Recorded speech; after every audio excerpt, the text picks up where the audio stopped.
dias. Eu, quando mais jovem, eu queria de todo custo defender Deus. Eu queria defender. Aí uma vez eu aprendi, de muitas lutas, eu aprendi que nós não precisamos defender Deus. Ele se defende. Se ele é o advogado, ele é o juiz, ele se defende. Uma certa vez, vendo isso, olha, eu vi com meus próprios olhos que eu queria fazer tanta justiça em defesa de Deus. Uma certa vez, uma das empresas que eu trabalhei, indústria Votorantim, lá em São Paulo, trabalhava no escritório dessa indústria, e havia um ônibus que levava os funcionários para casa. E um dia lá sentado no ônibus, bem ali na frente, eu percebi um jovem que ele gostava de se mostrar para as meninas. E ele estava ali todo entusiasmado naquele final de tarde, contando as suas piadinhas. Ele começou a contar várias piadas, até que ele chegou numa piada usando o nome de Jesus. Meu coração já começou a bater, a acelerar. Eu comecei a ficar vermelho, roxo. E ele não sabia que eu estava sentado perto, que ele respeitava quando eu estava perto, mas ele não sabia que eu estava sentado no banco de trás. E eu quis levantar-me, falar um monte de coisa para aquele jovem, mas sabe quando você está muito nervoso, que o coração bate, acelera, seu rosto fica quente, vermelho, você não consegue falar nada? Chegou o momento de eu descer do ônibus, eu não consegui falar nada. Fui para casa. Aquilo ficou martelando na minha cabeça naquela noite, no dia seguinte. Final da tarde, no dia seguinte, eu não aguentei. Eu fiquei de olho, sentado lá na mesa do escritório, e de olho quando aquele jovem fosse para o banheiro. Falei, vou pegar ele lá no banheiro. E ele foi, e eu fui atrás.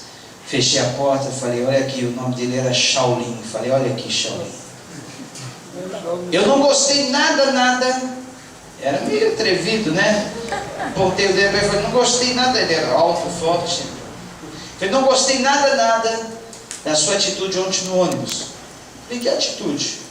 Aquelas piadas sujas, sem graças, com o nome de Jesus.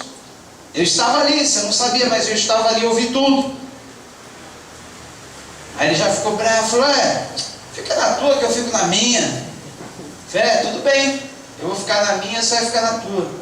Mas olha, hoje, como se fosse hoje, 23 de setembro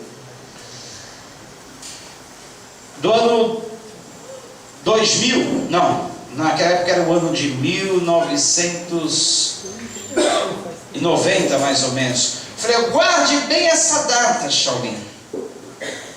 Daqui um tempo, não muito tempo, você vai começar a sentir na sua própria pele um pouquinho da dor que Jesus sentiu na cruz, só para você aprender a nunca mais fazer piada de Jesus na cruz, porque você nem imagina a dor que Jesus sofreu na cruz por você, para que você hoje estivesse fazendo piadas com o nome dele na cruz. Ele esbravejou, falou umas palavras contra mim, virou a cara depois desse dia para mim, e eu só aguardando. Ele falou, olha Deus, eu dei uma data para ele. E eu falei que não muito depois desses dias ele iria começar a sofrer na pele. Olha, gente, não passou 3 meses, lembro bem até hoje. Um dia Shaolin não foi ao trabalho. E depois, logo depois, nós recebemos a notícia. Shaolin capotou o carro na Avenida do Estado em São Paulo. Está entre a vida e a morte no hospital. Aí mais uma vez, o banheiro era meu lugar de secreto com Deus. Corria para lá e orava.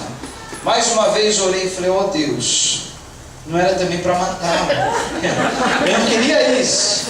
Eu queria somente que ele sentisse um pouquinho da tua dor na pele, para que ele aprendesse.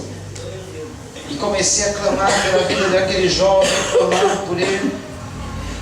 E depois de algumas semanas ele saiu do hospital. Ele já não corria mais perigo, saiu do hospital. Depois de alguns meses ele voltou ao trabalho. E logo que ele voltou, ele andava literalmente assim. ele andava assim pelos corredores da empresa. E num desses dias eu olhei para ele, ele olhou para mim, como se lembrando das palavras, né? Falei, te falei, né? Te falei, né? Então, gente, eu era assim, eu queria de todo jeito defender, achava que Jesus precisava da minha defesa. Até que eu aprendi que Jesus, Ele não precisa da minha defesa. A palavra de Deus não precisa de defesa. Quantas vezes nos indignamos, queremos defender a palavra, queremos provar que a palavra é verdade. A própria palavra, ela já se defende. Ela tem o Espírito Santo que também, ela faz com que os homens sejam convencidos do pecado, do juízo e da justiça. Mas uma coisa nós temos que defender em nós, a nossa fé, a nossa moral. Nós temos que defender a fé que Deus nos deu. Temos que defender as virtudes que nós recebemos. Tomar cuidado para que o inimigo não venha roubar. O inimigo quer roubar a tua fé. O inimigo quer roubar a tua moral. O inimigo quer roubar as tuas virtudes. O inimigo quer roubar mais ainda do que a semente que foi plantada no seu coração. Ele quer roubar os seus frutos.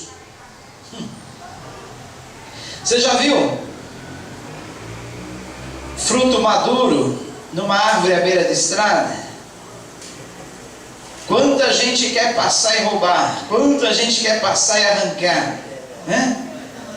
Esses dias lá em São Paulo, eu vi uma cena inédita. Um pé de amoreira carregadinho de amora, na beira de uma das avenidas principais de São Paulo. Mas já estava quase que rapelado, só tinha umas amoras mais ali no alto. O resto já havia sido comido tudo. Inclusive eu peguei algumas também. Existem amoras, né? Na beira ali da rua, lugar público, né? Mas fica, todo mundo quer arrancar, todo mundo quer apanhar. Fruta madura, né? É que nem diz a antiga música, laranja madura na beira da estrada, tá bichado ou tem marimbondo no pé. Né? Porque olha, eu só vi até hoje um lugar, todo esse Brasil, um lugar onde as árvores dão frutos no meio da rua e ninguém pega. Lá em Caxias do Sul. Você vê pés de, aqui a gente chama de poncã. Lá eles têm outro nome. Eu queria, Daniel está aí para lembrar. Tem outro nome. Isso, está aí, o autêntico homem do Sul para dizer bergamota. Bergamota. Vergamota. Olha, gente, eu não sei se lá, você já viu isso? Aqueles pés de poncã, com aquelas poncã grande, eu chamo de mexerica, mas poncã grande, olha, grande, em árvores pequenas assim, que dá para arrancar facilmente, no meio da rua. Ninguém rouba, ninguém pega. Eu sei que talvez tenha uma cultura diferente. Muitos são descendentes de alemães, pessoal, né? Tem uma cultura diferente. Então eles não arrancam. Talvez eles deixem ali até o último momento, até elas ficarem bem maduras mesmo. Mas aqui em qualquer lugar, antes de amadurecer, mal cresceu, já está sendo arrancada, roubada do pé. Cá entre nós, quando você era criança, quem nunca roubou uma fruta da árvore do vizinho, hein? Se você não fez isso, talvez é porque quando você era criança já não existia mais isso, pés de frutas, né? Em quintais. Mas eu lembro, minha infância foi bem aproveitada. E na rua que eu morava havia muitas goiabeiras.